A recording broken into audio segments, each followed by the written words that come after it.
Haven't heard back yet. So All right.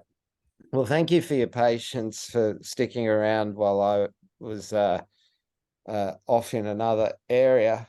But I wanted to bring your attention to um, hopefully this will be a Miro board.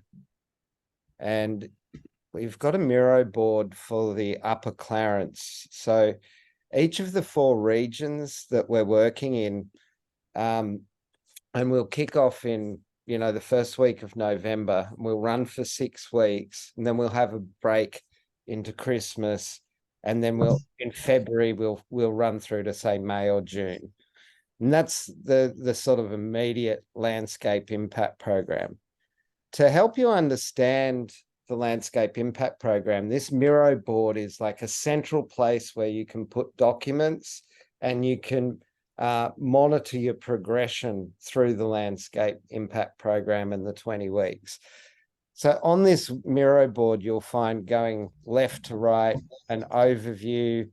If you're doing a participant, you've got to have a media release so that, everybody's okay with data.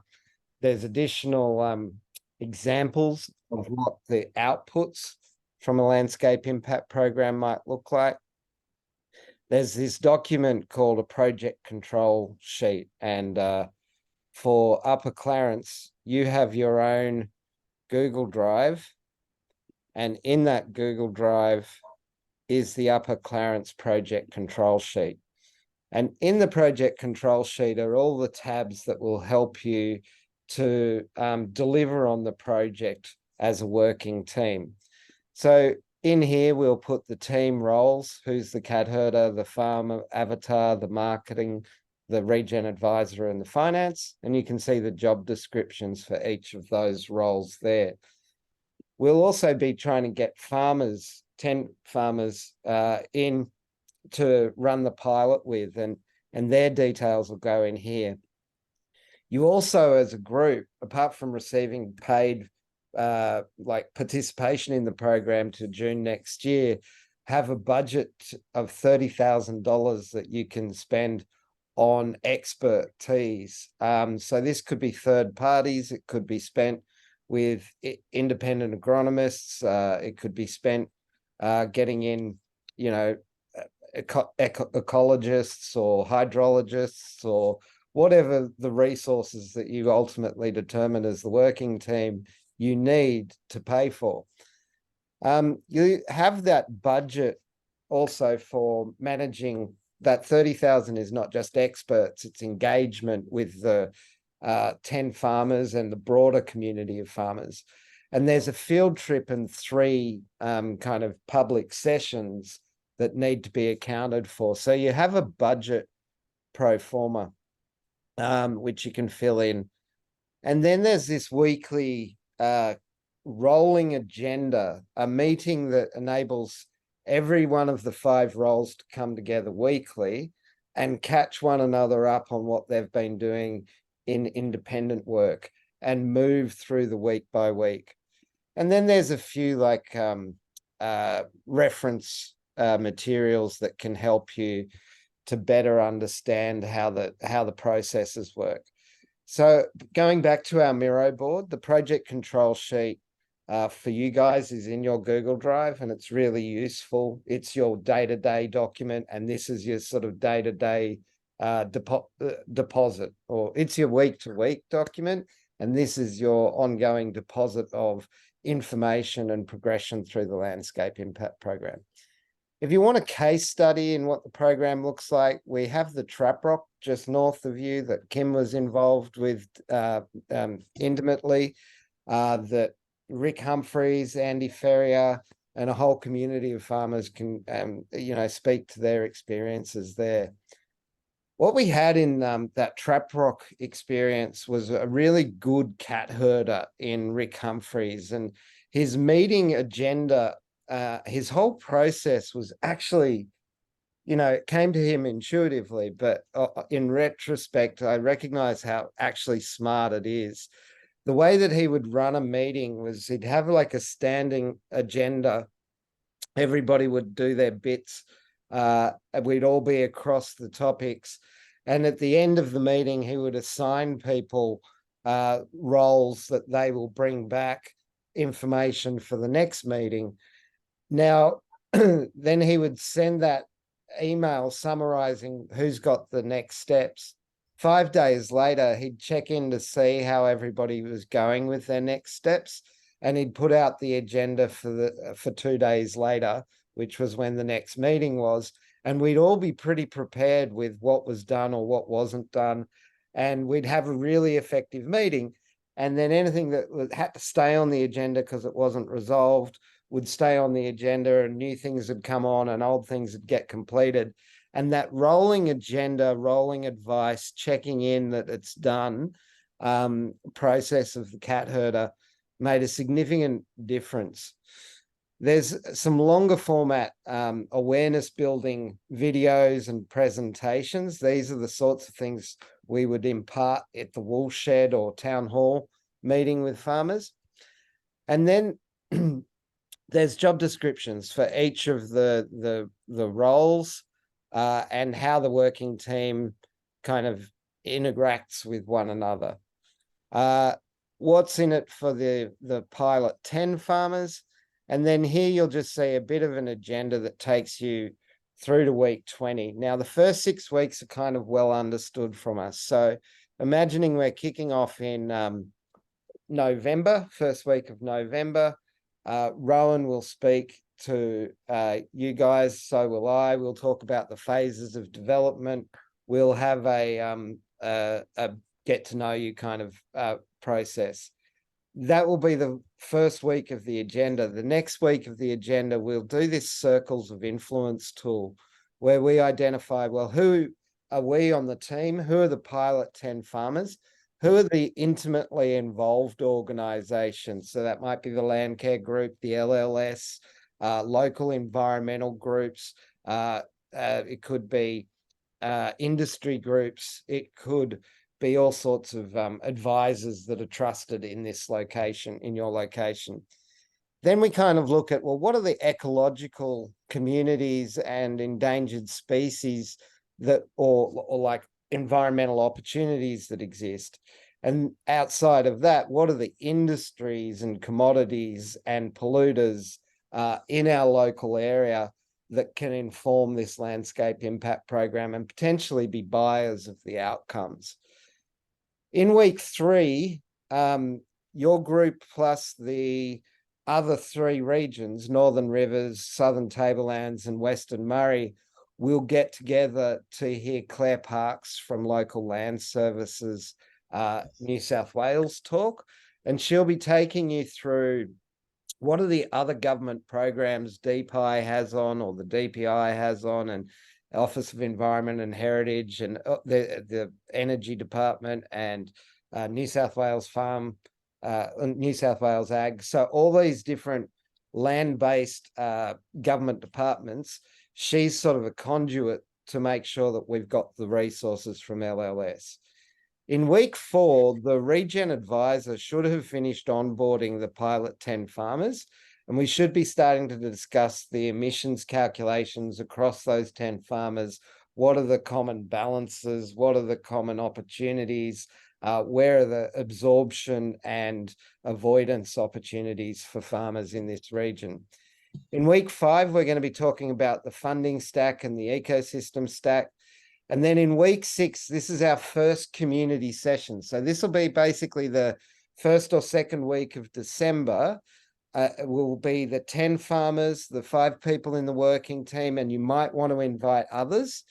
And what we're going to do in this community session is print out a big map and actually look at where the 10 farms are, where the state parks are, where the Crown lands are, where the traditional owners are, where a biodiversity corridor might go, where a catchment has a certain concentration or opportunity for investment.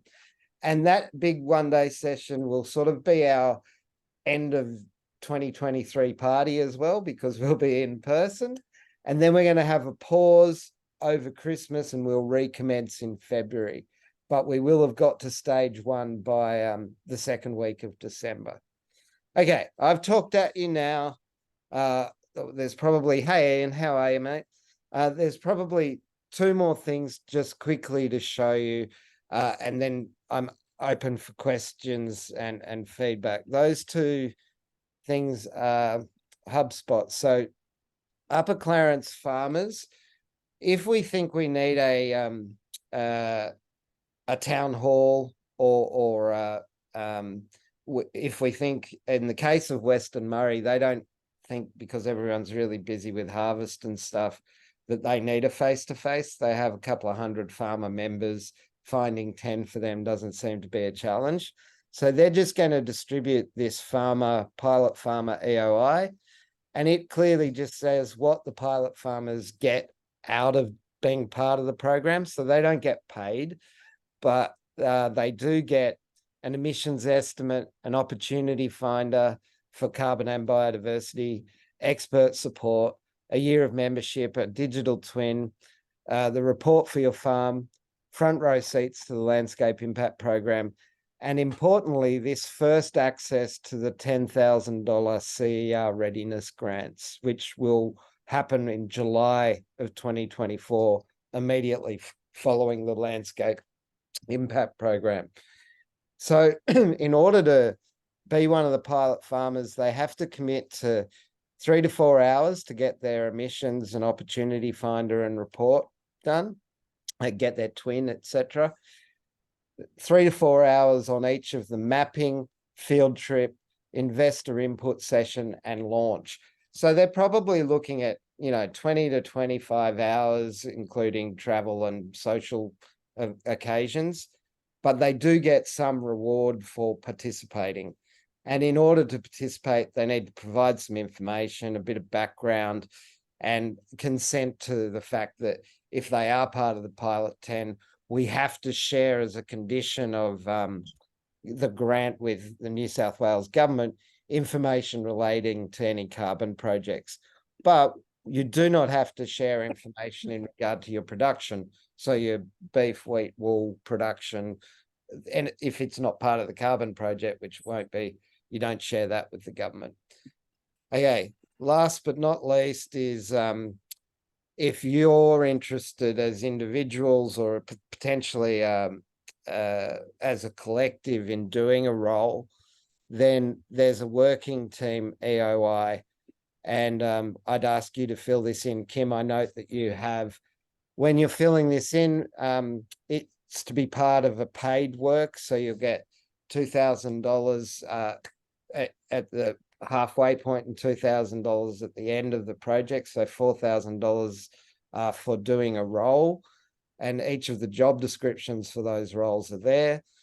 The expectation is that you'll participate in the weekly online meeting. This is usually an hour to an hour and a half, but you could imagine it being 2 hours with prep. Independently, you might need to do work outside of the meeting. What tends to happen is the regen advisor is really busy in those first 4 weeks onboarding farmers, but has less to do towards the end. The marketing people have things to do during the events, to pull those together. And towards the end, when the information needs to be produced as an output. The business manager, they're sort of responsible for the budget. So they got a little bit to do, but in the middle, when we're socializing it with the investors and we're trying to understand what elements make up the funding stack, they get really quite busy then, but they're not as busy at the beginning and the end. So it's 2 hours roughly, accounting for the fact that sometimes you won't have much to do in your role, and sometimes you'll have more to do in your role. So we're just kind of averaging it out. There are 6 2-hour online sessions with the other regions, that one in the third week of November with the LLS, for example. And they're an opportunity not just to hear from a speaker that's relevant to everyone in New South Wales, but an opportunity for all the cat herders to get together and talk about what's difficult or working or not working, all the regen advisors to get together, all the comms people to get together, all the business guys to get together, or girls to get together, so that there's a sharing of knowledge or a sharing of the pain. And looking at when these things happen, the farm assessments will happen in November, that first mapping session in December, the field trip in the late part of February. The investor session might happen March, April, depending on how you're progressing. But from there, there'll be lots of iteration and you'll do your launch May, June. And if you're interested in joining the working team for the Upper Clarence, you'll click Upper Clarence and you'll indicate which role you want to be in. And again, there's some information around the data. For example, we want to make sure that you don't take the information that's given in confidence by the farmers and use that for other reasons without prior written consent by those farmers. You will be given privileged market information. So there's some commercial confidential things that you'll hear, which you have to not talk about, because that, you might run foul of like financial services law, for example.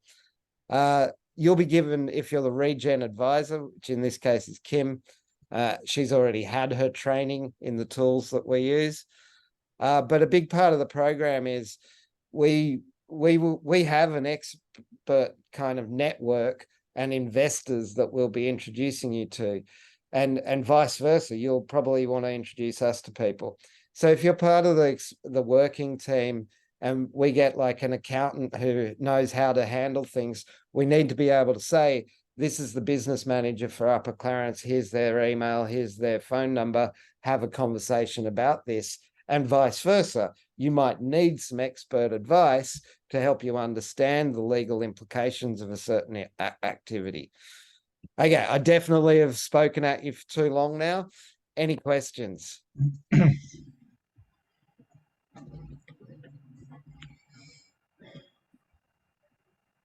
No, I think that's very clear, Wardy. I mean, I think the challenge, and I'll throw this to Ian now, his sort of inquiries to get sort of 10 farmers on board.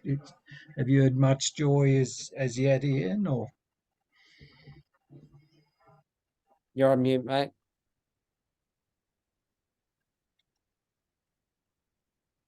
Yeah, I just wrote down a list earlier on, Shane, of people who I'm pretty sure would be interested, but I'd have to corroborate that with you. But yeah, so I've thought about it, but I haven't, and we've got a new neighbour up here. I talked to him about it. Yeah, he's just bought Darky's place, so and he'd be interested. So yeah, I haven't got finalised names from anyone, but you and I can work on that together. yeah, no, that sounds fine. I mean, just off the top of my head, I've got one, obviously ourselves, two, three. Yeah, I'd say we'd have four that I could fairly confident when you show them what Wardy just presented, which is really useful, Wardy, that concept of what they're getting, because I think a lot of farmers like a bit of a carrot, so to attract them in. So so And that's I think, really, John, really you're handy. interested as well, aren't you? Yes, yeah, Yeah. very So interesting. we got John, that'd be great.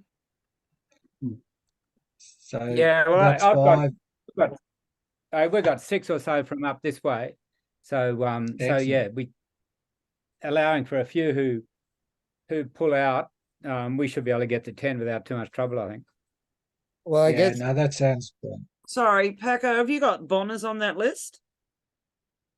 Which bon Which one? That's a big question when you're talking about Liston. Which Bonners exactly? Now who was I talking to? Could be Martin or Tim. It was Yeah, Tim. Tim. I think. Tim was definitely interested, but what's the other brother? Mark?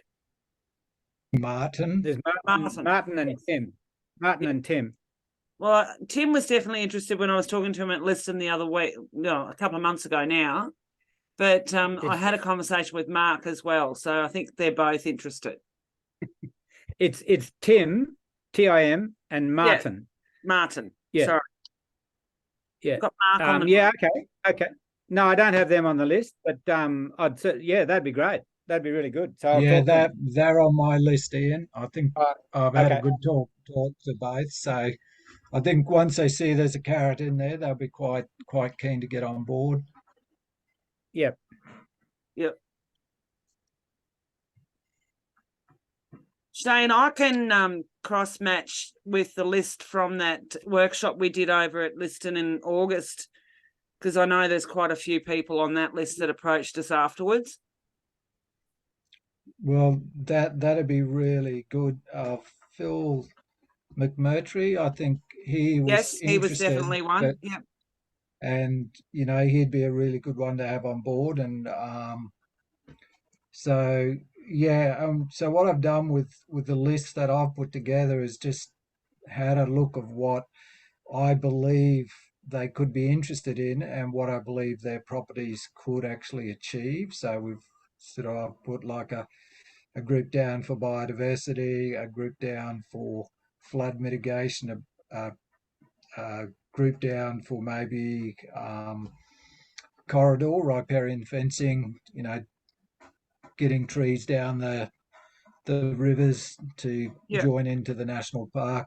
So I'll maybe formalize that, and then what we can do is put names and then just put what we feel they could be interested in, and then that would make. And I think you mentioned, Kim, you feel this country could be quite good potential for soil carbon projects, which Yeah, you certainly got the rainfall for a soil carbon project, but you've also got the potential for avoided clearing as well and ecosystems around that. So I don't really want to sort of exclude anything at this point in time, at this early juncture. I think we should allow people to throw their hats in the ring and just see what comes out of it. I yeah, reiterate a key point of difference in this program is that we're not coming with a solution. We're coming with a process that enables us to methodically step through that circles of influence, for example, understand what are our nearest and dearest requiring in terms of environmental impacts, who are the organizations that can support our farmers, and then what can farmers actually do on their land, and how do we match those things up to supply chains, to banks, to environmental markets, to philanthropic investors, etc. But coming from what can we actually do, and taking that to market instead of coming with we're going to do this carbon project or this biodiversity corridor. They're kind of outcomes that might emerge, but you don't want to presuppose any of them. So what you're saying is that it's a matter of getting a group of people together, sitting down and saying, well, what each individual's wanting to achieve, and then trying to massage something together and grow it from there. Is that correct? Yeah, if you think of it as we're asking the question every week, what is it that we can do individually and collectively to make an environmental impact that's economically sustainable? Mm-hmm. Now, our definition of regen is that it's an environmental and an economic profit, and you can't have either or. It's got to be both. Right. Yes. So we have to discover that sweet spot that makes sense from a productivity economic perspective, but also makes sense from an environmental perspective. Now, in what we're discovering up in the Trap Rock, that looks like well-managed, open, boxgum grassy woodlands, protecting and restoring that. You can get a little bit of avoided clearing in some hectares, but you can get a lot of biodiversity, which is a threatened ecological community with koala and quoll. In the Western Murray, they're a mid-river delta, and it's looking like the hydrated biolinks and all the birds that they're home to are more the stack down there. What the Upper Clarence looks like to me is it could actually be several types of environment, depending on where the farmers come from. Yeah. And we might need a stack of potential opportunities, And on any one farm, it might be suitable for only 2 out of 5 opportunities. On another farm, it might be 3 out of 5, and on another farm, 5 out of 5. And you've got to allow that stacking to occur. So Right. anybody can participate given what they can do individually and collectively. Collectively. Yep. Okay. And I just want to add a little example to that. So my property is 2 kilometres from Wilson's Downfall, just to give you some context of where it is. And I believe, I'm yet to formally confirm, but I believe I have just photographed the most eastern location identified of a spotted tail quoll in the district. So it's, you know, I've got photographic evidence, and now I've got boxcomb grassy, and I've got evidence that the work we're doing on our property is actually bringing in the quolls, and they're forming a habitat. So that is, you know, that from my point of view, that's really good evidence of the fact that, you know, this country, when we bought it, was flogged out agricultural land and was basically crap. No one wanted it. No one wanted to use it. So we got it at a song, but it's a good example of the different types of things that you can see in a property and then start to grow out from this process. Yeah. And I suppose that's why I did that bit of a matrix, Wardy, because speaking to so many farmers, they're very, very confused what all this is about, because it's gone from land care, sort of biodiversity, ecology, soil carbon, and a lot of them saying, well, how do we fit into any of this? You know, we've got some people saying, well, you know, my property is not suitable for soil carbon. We're saying, well, that's what this is all about. And what we need to know is what you're interested in and what you can actually achieve. And I think that was interesting when I just went through the farms that I know personally, and also the other big thing is what the farmer is interested in. So some farms just aren't interested in biodiversity. They're just, you know, we are production focused. So they could be interested in a soil carbon project because it will definitely give them more production and, you know, a quite a long term reward, but they may not do the things. So your concept of stacking is exactly how I believe we need to approach the farmers, and saying, well, this is a district thing where we could potentially come up with a project that offers multiple levels. And I think you know, Kim's talked about this as well, and I think that's where it needs to go, and that's how we need to approach the farmers, because there is a lot of confusion out there, and there's a lot of sort of negativity towards this sort of work because they're Yeah, and I etc. think you're etc. right there, Shane. I think a lot of it is also about educating the farmers about what is possible. Yeah.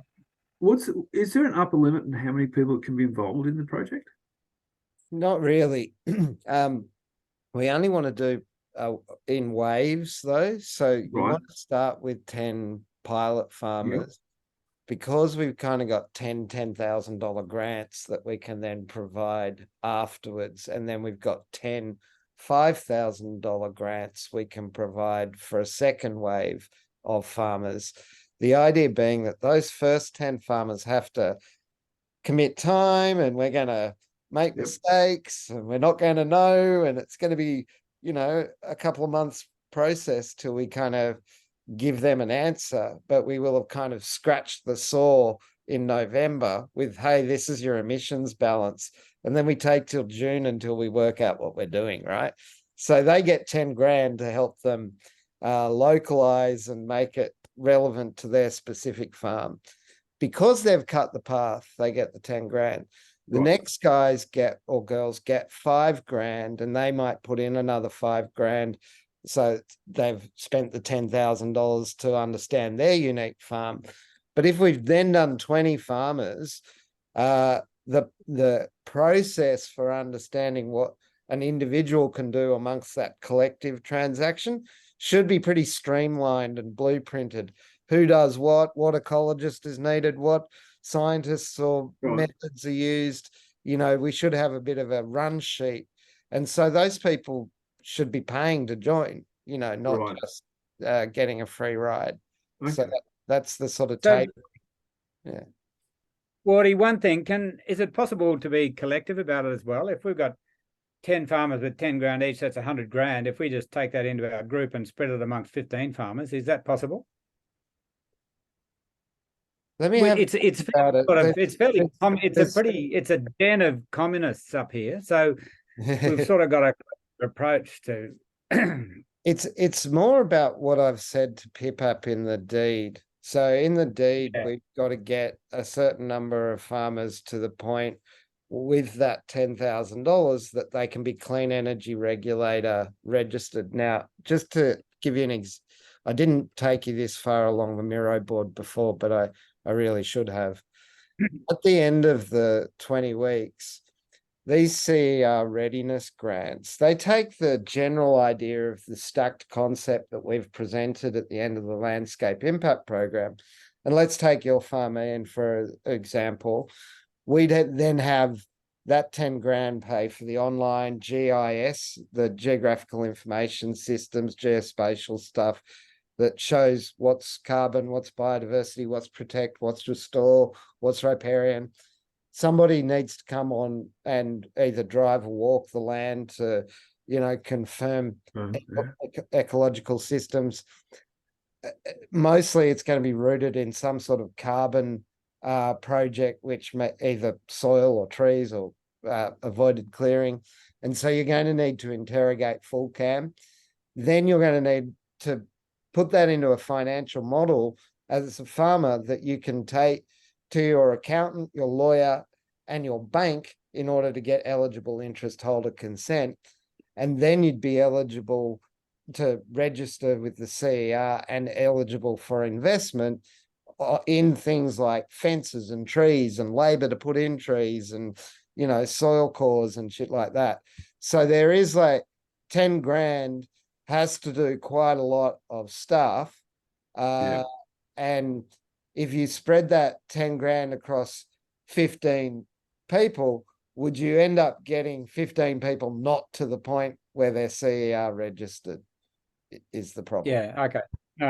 Yeah. So maybe we just need to take a back step just for 1 minute, and just Kim's got to go shortly, is just to say, well, who's happy to put their hands up for the various roles? So I know Ian and the Greg Everbloom family put their hands up out of a lot of coercion by me to say, well, we need to get names on bits of paper to get the grant in the first place.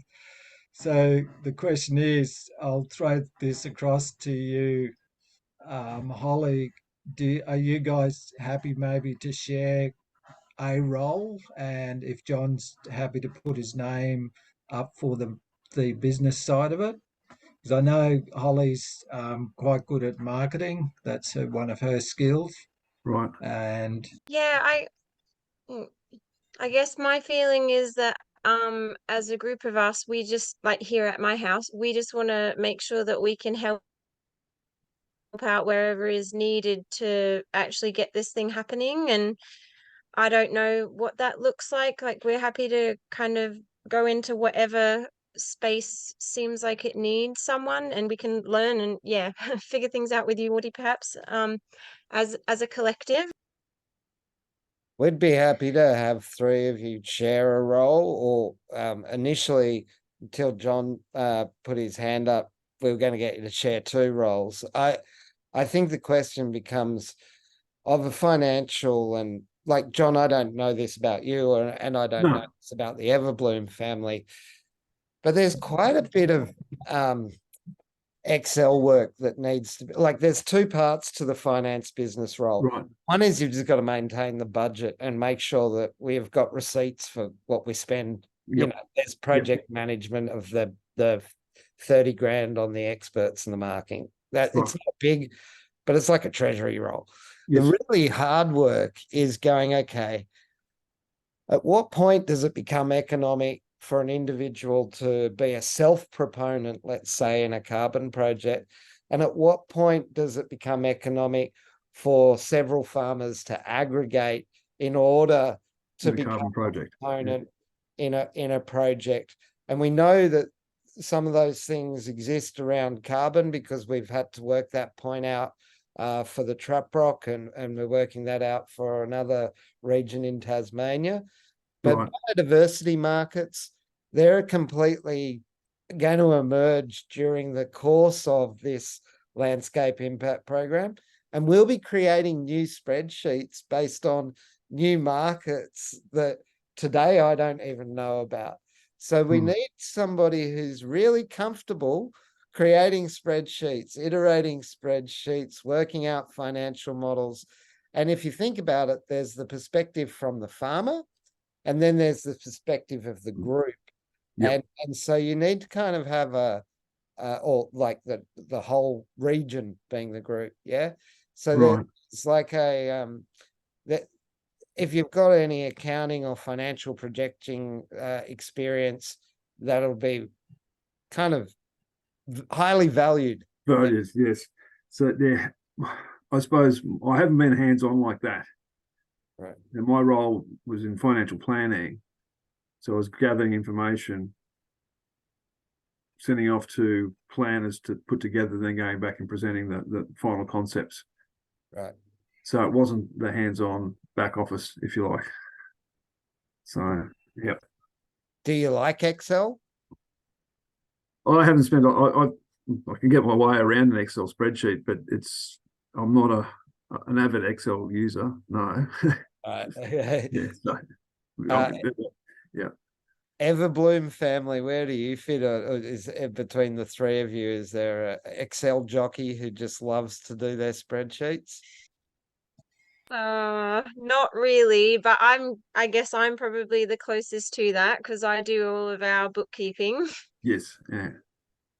Bookkeeping again is it's good for that treasury capacity of the 30 grand, but it's really about trying to take what we learn in that second session with the investors about what they're prepared to pay, how they reward and incentivize, and translating that into, well, these are the sorts of carbon and biodiversity volumes we can expect over these amount of hectares.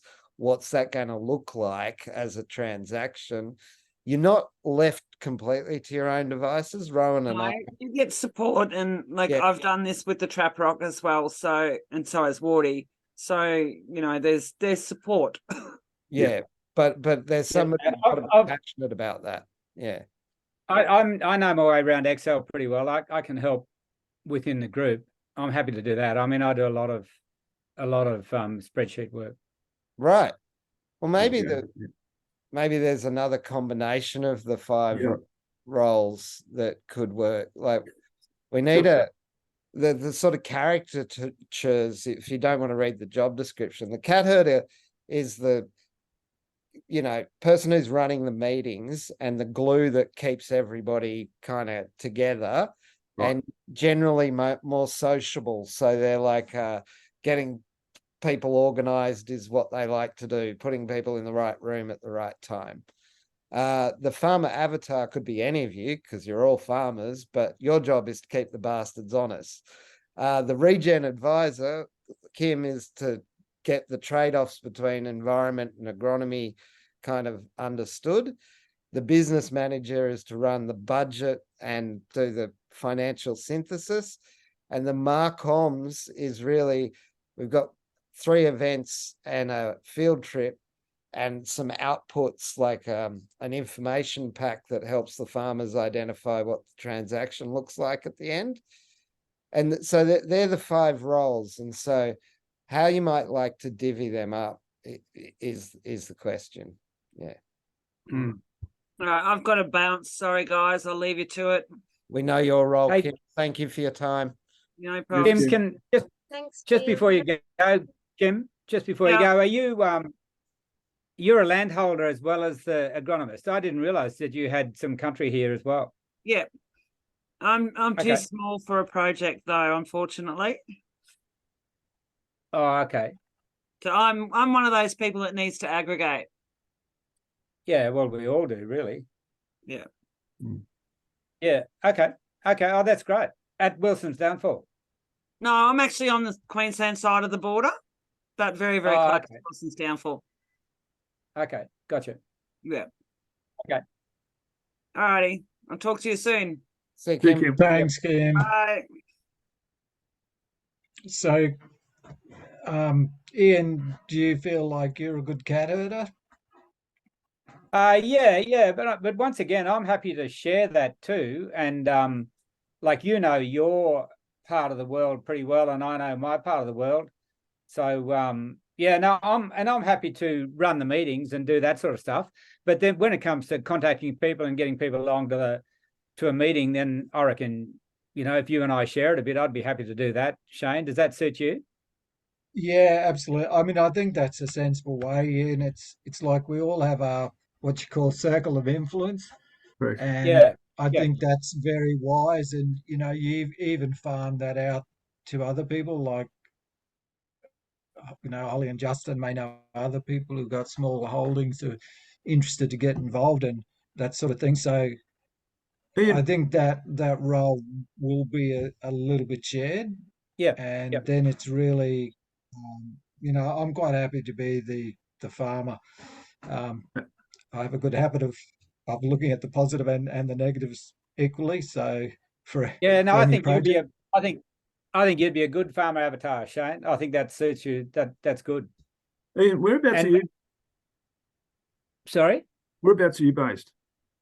me, Yes. Wilson's Downfall. You're at Wilson's Downfall, Liston, Holly Liston. Okay. Sorry, so I'm just trying to we're work out just, where everybody is. yeah, we're just a bit south of Wilson's Downfall, about 5 k's, I think, south, and we go from the Mount Lindesay Road back to the border, back to the Queensland border. Right. and where are you, John? I'm in Tenterfield. Oh, quite a few k's away. Yeah. Yeah, that's what I'm saying. It's and we've only got a small holding here. We're only 168 hectares. Oh yeah. but So it's not but that massive. that could be really handy to have someone from Tenterfield. I know you've got a few contacts down that way, haven't you, Ian? Who'd be interested, sort Yeah. of down Bunnamanoo, heading back towards Well, Tenterfield. we go So it'd be really, probably go as far as Bunnamanoo, yeah. Yep. yeah. So I think So Tim's a councillor, isn't he, at the in Tenterfield? that's correct. Yeah. Yeah. Well, I'm quite good friends with the mayor or mayoress, Bronwyn. Okay. Did you just say briber? Pardon? Did you just say briber, as in bribe the mayor? No, No. I think that's no. what he said. Andrew, just a quick question for you. I've just recently undertaken an LLS program with repairing of our waterways through here. How will that work in a situation like this? Because we've already taken that step. Yeah. So there's a thing in a lot of markets around newness and additionality around, particularly around carbon projects, don't like to recognize, improved soil fertility that you've had before. In biodiversity, it's shaping up to be a bit different. Is that right? It's what you can show in terms of hectares that are either protected or restored. And therefore, those people that have a higher proportion of biodiversity or a higher biodiversity condition, it might actually work in their favor because they're able to show, hey, compared to the average, actually, I've got more hectares and I've got a higher quality. And that can be actually represented better than somebody who hasn't been focused on protecting or restoring or improving the environmental qualities. So I think biodiversity will in Australia, they will look to be replicating what they did in the carbon market. So they'll look for newness and additionality because it's the same regulator. But I think they're also trying to accommodate for nuance, which is why they're looking at certificates Yeah. and individual condition represented by individual certificates. So I think you will have better chance being recognized in the upcoming biodiversity market than you have in the carbon market for work that was the funny thing I found so hard to get my head around, was that people who are doing, say, regenerative agriculture, who already started down that track, are kind of being disadvantaged because they've taken the right steps, and now they're looking, well, we're going to set our carbon base. If you look at that carbon model, you're crueling yourself, if that makes sense. It's a weird situation. It's very perverse. And the other perverse thing is, livestock are our biggest source of emissions usually, and they're not as bad as monocultures and chemicals and fertilizers and diesel from a carbon perspective. So we're going to push more and more out of animal and out of productivity to be good for the environment, which will lead to clearing and petrochemical fertilizer use. Yeah. So this is where you're talking about the stacking. This is where the stacking will come into play. And also the market power, that if you guys can come together in a region and actually say, this is what we can do, and this is how we, meet our sustainability reporting requirements for our supply chain, and this is how we're sequestering carbon and avoiding carbon emissions collectively, that gives you the ability to kind of have a place at the table when these things are being sorted out. Whereas on your own, seldom will a farmer have the ability to influence those sorts of things.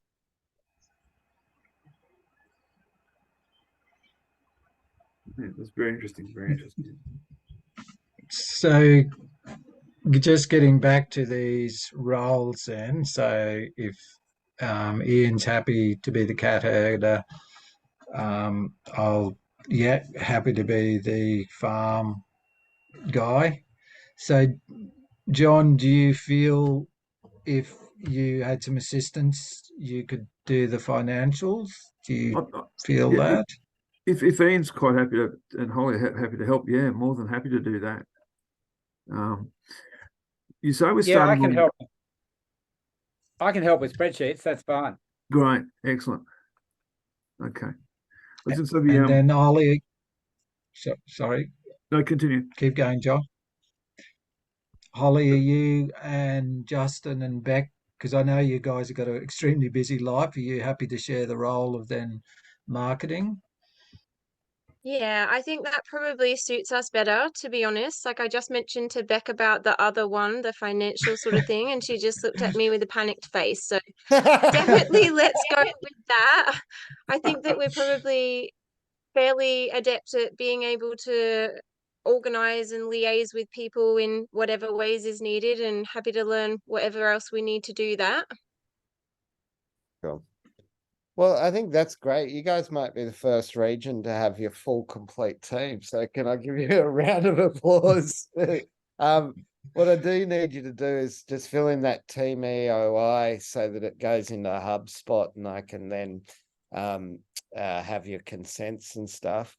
The farmer EOI link, if you look in the chat to this Zoom, you'll see that I've actually put in the working team EOI link, the farmer EOI link, and your link to your Miro board. Okay. I think they're the 3 documents plus your Google Drive that you need.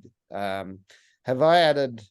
Has everybody got access to the Google Drive, or does anyone need it? Yeah. I'll just check if it's all right. Give me 1 second to share screen. In the data room, I've got. While you're doing that, Wardy, Ian, I'm away. Shane, I don't have Everbloom or John in here. So, John, what's your email? John Dean 61. Oh, yep, there you are. Yep. And Everbloom. Oh no, you're View, Clearview. New View Stanthorpe.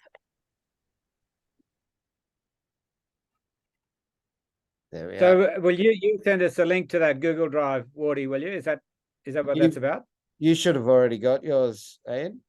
You're a member there. It's Yep. right there in the chat. Yeah. Yeah. That's the Google Drive, but I'll give you a I think I can share this.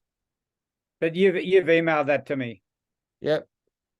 And if not, I'll just put it in the chat again, and you should be able to get to here. Okay. Okay. Yeah. How do we get it out of the chat? Just copy paste Yeah, okay.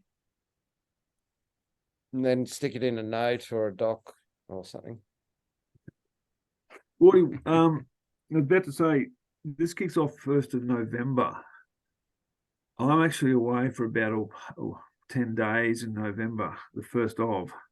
That's fine. Look, in a 20-week process, I expect everybody will have some of the weekly meetings that they just can't attend, which is why it's so cool to have that kind of regular agenda that rotates, because you'll know what you missed because you will have seen the email come out at the end of the last meeting, and you don't fall too far behind. Our cat herder, Rick, he was away more often than anybody else as an individual in the trap rock. But you can still keep the momentum even if you. Okay. A lot of those meetings done, are they face to face or Zoom? Online to 1 to 2 hours a week, and Right. the face to face things are those actual sessions. Yeah. And As then in terms of that Zoom time, we can work it out. If you're morning people, I'm happy to do from 6 a.m. in the morning. If you're evening people, I'm happy to do up to 9 p.m. at night. So I really, we can be any day of the week as well. Yeah. Well, that's all I need because I will have access when I'm away, so that's fine. Yeah, and we're all away too. So the Everbloom and the Gregg family's all away in the first week of November. So it's you, Ian. Oh, You've got to hurt us up.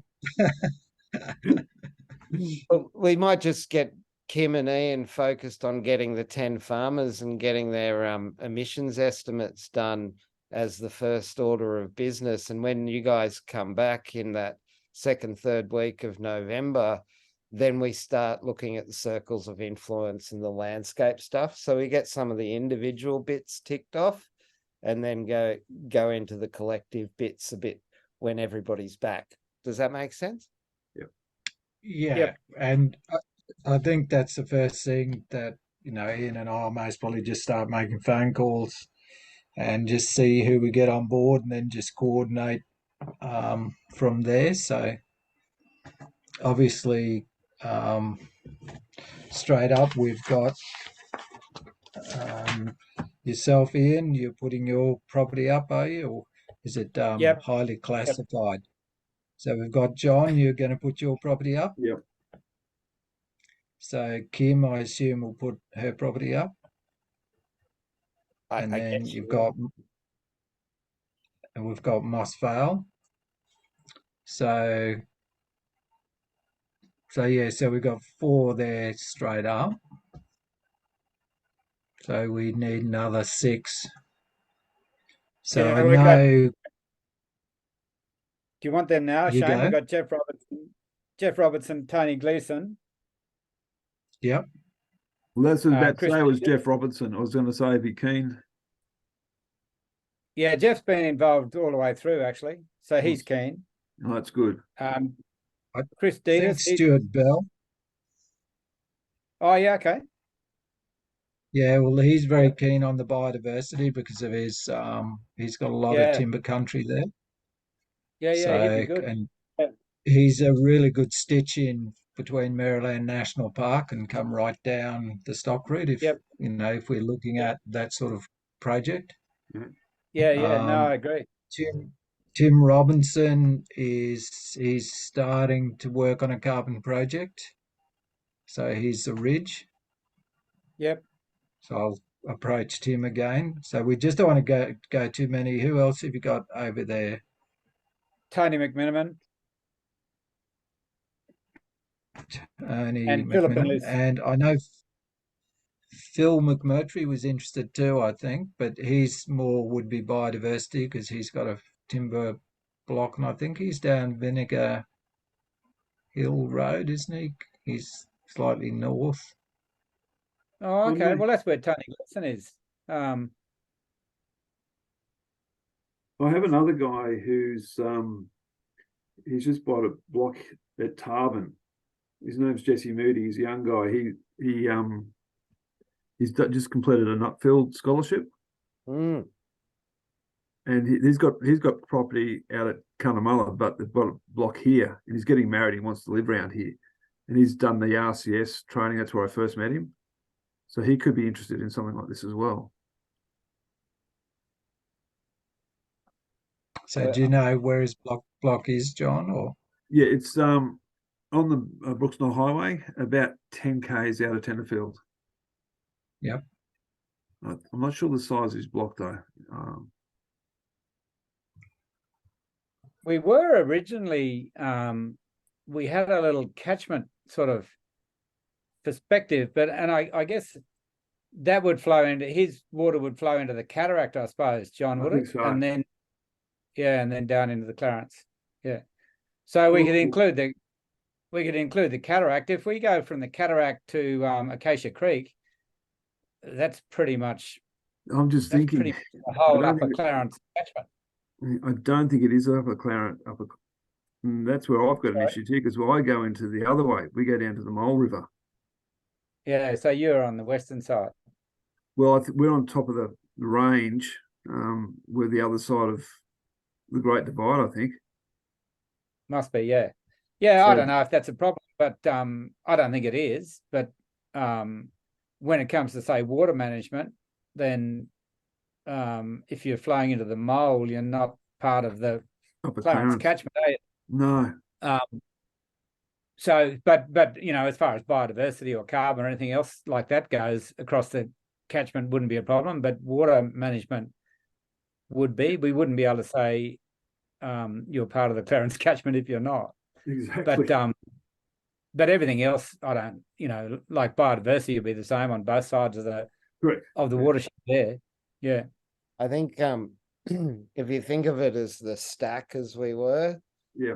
you Yeah. might have a different water element in your stack, westfall versus eastfall, you know, and but you'll have a water element. We just don't know what the differences are between the two elements. Yeah, because you're going to the Murray-Darling system. Yeah. Right. So, and look, we've also got Philip and Lucinda who are just next door to us here, Shane. yeah. And what about this? The new guy who bought Dark's place? Because Yeah, what I Chris think would be Dieter. really good to have is a diversity of landholders, from those who are more focused on production and running cattle and all of that. And then you've got people who are already doing the good work like you've been doing over many years and that sort of thing. So I'm just wondering whether that's sort of, if we had a bit of a diversity across the board in those 10 pilot programs, so we can really see how it all integrates. So you can see how we can aggregate the smaller farms, and you can see that we don't lose the bigger farms and that they just go, oh, this is just for all the hobby farms. Yeah, exactly. So Yeah, no, that, I agree completely. And he's he's a New England tableland grazier. So he's in so he's a production oriented guy. He's just sold country at Gyra, and you know, Darkies is a pretty highly productive block. God, it'd be 3,000 or 4,000 acres there of pretty productive country. So he's got a total production focus. So he'd be really good. And he's also got a fair bit of escarpment country that he's looking at doing something with BCT with. So he's got a bit of steep country that's too steep for cattle that he'd like to do some conservation stuff. So he covers a couple of bases, but he is a totally production oriented person. yeah, so I think that'd be really useful. So what we really need to do is sort of look at having a good balance of smaller farms a good balance of production orientated farms. So, and then some in the middle who have both been working on biodiversity for a long time and still trying to maintain their production. So they've got quite a bit of timber country and trying to work out how to survive on it. So Yeah. so there's really you want sort of three and three, and then another one in the mix Yeah. there. So maybe that's what Yeah. we've got to sort of try and have a think about, and put the feelers out to those people first, and obviously those people who you know will really come forth. I think it's Yep. important What that what they that they understand that it's 20 to 25 hours over 20 weeks, that, you know, Yeah, it then gives you the access to the 10 grand. But, you know, it's a bit of a commitment, and that'll put a few people off once they understand that there's an actual, you know, couple of events in a field day. Yeah. Yeah. Yeah. yeah. We're aware, but what's your thinking with that sort of mentality that we just put up there, Wardy? Do you think that's a good balanced approach? Yeah, look, I do. I think because there's probably several things in your transaction. A bit of diversity is good. If you were all in a same sub catchment like neighbors, well, then you can do some things like, you know, make a really specific outcome in the Trap Rockets Pikes Creek to Sundown National Park because they are all neighbors. But in a lot of the other regions, we've had to kind of get example farms of foothills versus ridges. And I think we'll see the same requirement for you guys, a bit of diversity in tenure, in size of farm, in productivity focus, and even being Eastfall and Westfall. That's actually probably useful, you know. Yeah. So right now then, Ian, can we sort of say who we will contact? So I'll contact Stuart Bell Yep. and Tim Robinson, and obviously our farms would be in the class of one of the bigger ones. So we've already partway through a soil carbon project. So that's that nearly gives us, then maybe if you contact the guys bought dark, that would actually then give us potentially 3 production farms, one bigger property that's very much focused on biodiversity. That'd be Stuart Bell if he's able to commit. I know he's very keen, but he's time poor with this tourist business.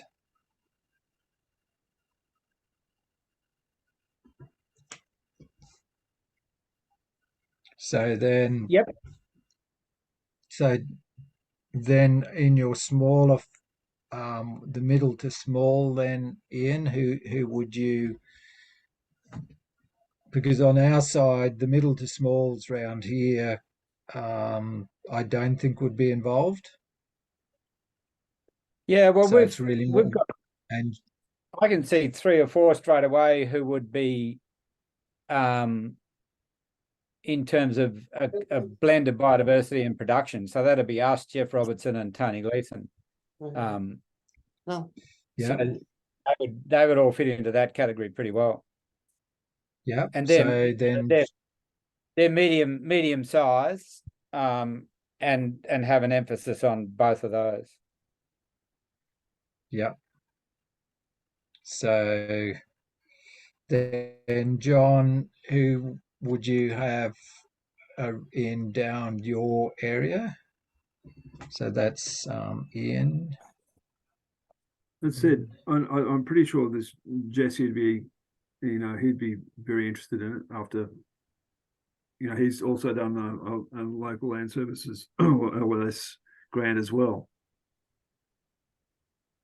Yeah, we've got Philip and Lucinda who've been part of this right from the beginning, who have a BTT project, and they're small landholders. So they've been part of it all the way through. So I think we Yep. should include them. Well,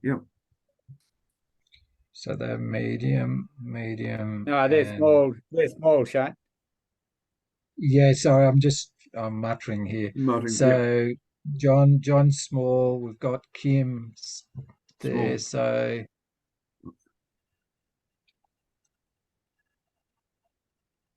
yeah.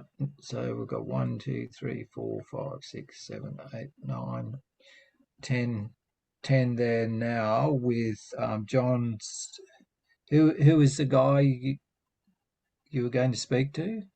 Jesse Moody. Jesse Moody. Yep. And he would be maybe medium. I'd say it'd be small to small. medium, I'd suggest. Small. Okay, we'll just put him. Okay, well, how about we head down that path and then we get back to this is your role, Ian. Yeah. No, we're sharing it, Shane. Working. This is That's working. right. Sorry, I've got my cat herder hat on. So how about we head down this path and see how we go in by November and see if we got these people to actually commit. And if not, then we'll just get back to each other and then Go the make next level. sure we've got 10 people ready to go by November. Yeah, no, that sounds good. No, Shane, I'd never stand in the way of someone who wants to do something, especially if it's something that I'm supposed to do. That's You know the old saying, when in doubt, if you want something done, give it to a busy person. Exactly right.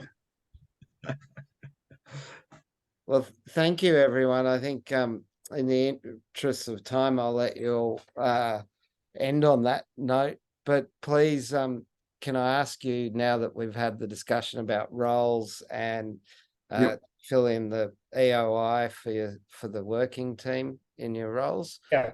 And feel free to distribute the farmer EOI to those people that you've just identified. Yeah. And congratulations, well done. We're going to do an Upper Clarence Upper Clarence and surrounds landscape impact program. Yeah. Sounds great. Thanks, Wardy, for putting all this together. I really appreciate it. Yeah, well done. Well done, Wardy, too. Well, thank you, Eve and Shane, Funding. for all your patience, because this has been 2 years coming, I think, It's been a while. Yeah. So, yeah. Yep. No. Yeah. Okay. Thanks, guys. Thanks for